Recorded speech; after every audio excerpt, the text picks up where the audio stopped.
Screen. Hello, everyone. Who do we have? Rob, Rick, Rich. So it's only us. No, there is Axel here. Okay. Let's start, I guess. Hi, everyone. Matthew will come in a few minutes. He got stuck into a meeting, but he will be around soon. So I guess we'll start without him. Who wants to start? I know this week has been a bit disturbed by the big migration, but I suggest we still talk about what has been happening around it and what's coming up next. Want to start again? Hello. Um, so migration really of the all of our bots and bridges, and particularly the IRC bridges, which will be happening today. The IPv6 ones. So I'm going to do that after lunch. Hopefully that should all go fine. It's also going to be take a moment to actually put it on the latest versions of things.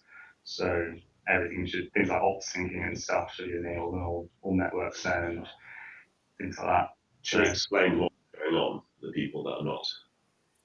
For people who Well, missed I think people the can probably gather that there's a migration going on. for the people who missed the video on Friday, yeah, I guess we can explain that we are eventually splitting from the last bits which were still running on the open market data center to a cloud, and eventually getting our independence completely. So the guys have been much fun setting up everything from the other side of the world.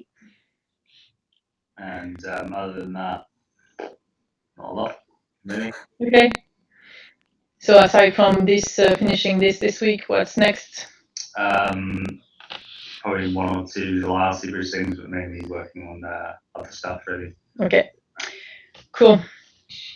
Thank you. Following the table. Luke? Hello. So this week I was working on mostly RTE stuff, so anything relating to the message composer in React SDK. Just a few bug fixes here and there now / join again. And also I fixed a thing where we were still sending full markdown links when people were mentioned, which would be very annoying for both notifications and anyone using bridges.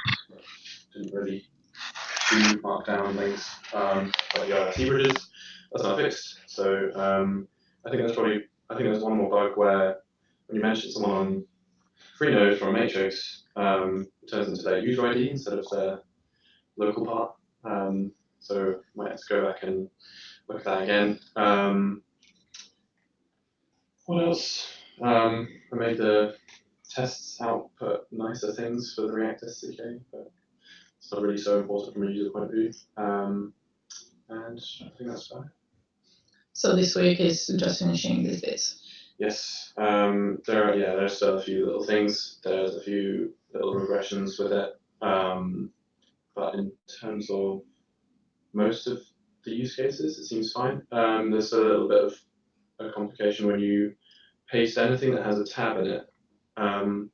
I haven't quite gotten around to fixing that. I'm having that Yeah. at least once a day. But at least I've figured out from all the different reports, because there have been so many, that it is literally when you put a tab in the composer, however it gets there, and the easiest way for it to get there is by pasting something. You can't actually insert one. So I'm going to be looking at that, but for the moment I need to move all of the other bridges, so Slack bridge, Gitter bridge, all the other ones over to cloud, and I might need some help with that because we're running out of time.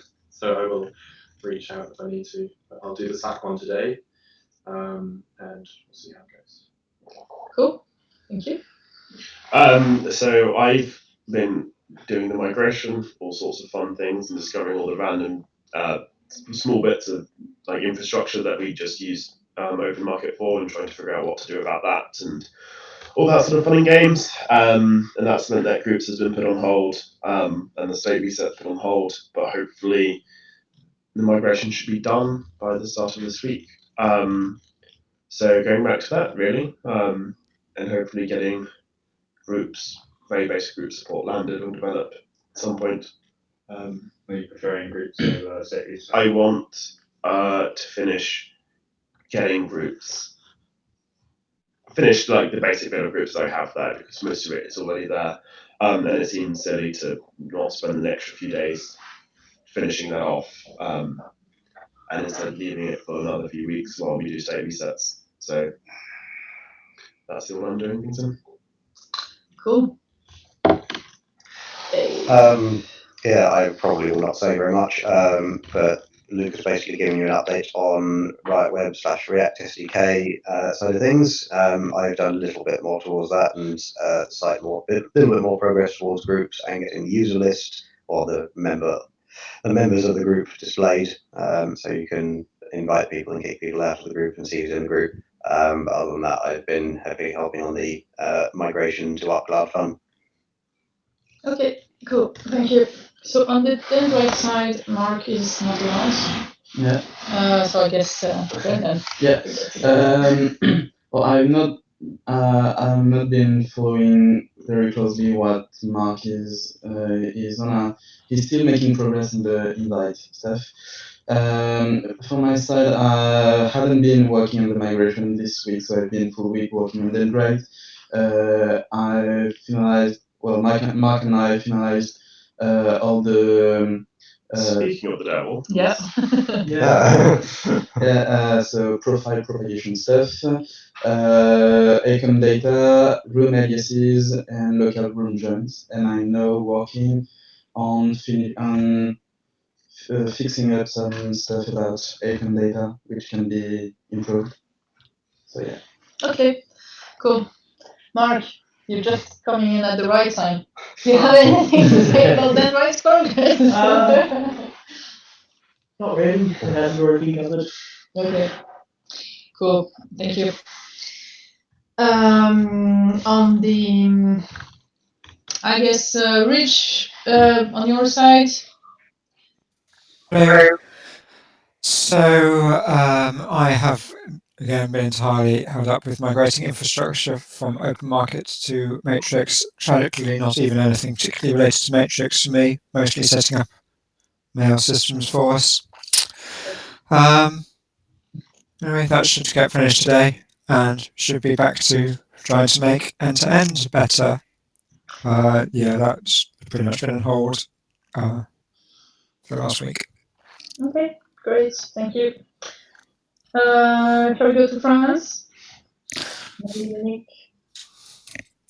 I'm starting. Okay, so last week I've been working on many improvements on the Android side. For example, I improved the storage use to reduce it. So, for example, the media have time life. I also added some new settings, UI settings to have the same feature levels as the web clients. It's possible to choose the timestamp, to hide the read receipts, to change the languages, to change the text size, and so on. That's all. Many things like that. Okay, so on iOS, the language picker is complete. I have also added the search API in the SDK and the app. And I will do a release as soon as Jenkins has finished its migration. Okay. Cool, thank you. Anyone else before I jump into more high level things? Have I forgotten anyone? Nope. I don't think I've got anything. I did a bit more on the E3 dashboard design, but yeah, that's still going on. Okay. Cool. Oh yeah, Rob, I forgot you. That's new. I knew I was missing someone. Where are you hiding? Face. Well, I don't think I've been doing anything for Matrix stuff this week, so more news about that would follow in other areas. Cool. Great. So I'll go into just quick funding updates because I had some interesting news this weekend. We've reached the initial goal we had on Patreon of $2,500 a month, thanks to, in particular, a big donation from inblockchain.com. So thank you so much, everyone, because also all the small steps are helping. So thank you again for all your donation here and your support. Otherwise, so we're finalizing the setup of the foundation this week. Hopefully, we should have everything sorted by the end of the week, just dealing with paperwork. And yeah, they're starting a new month with the new entity. That's good. I think that's about it. Anyone else have anything to add internally? Any specific question from the community who is online? No. Okay. Well, then I guess we're roughly done on that side. Thank you everyone for joining and for your support in all this. And we'll see you next week. Bye. Bye.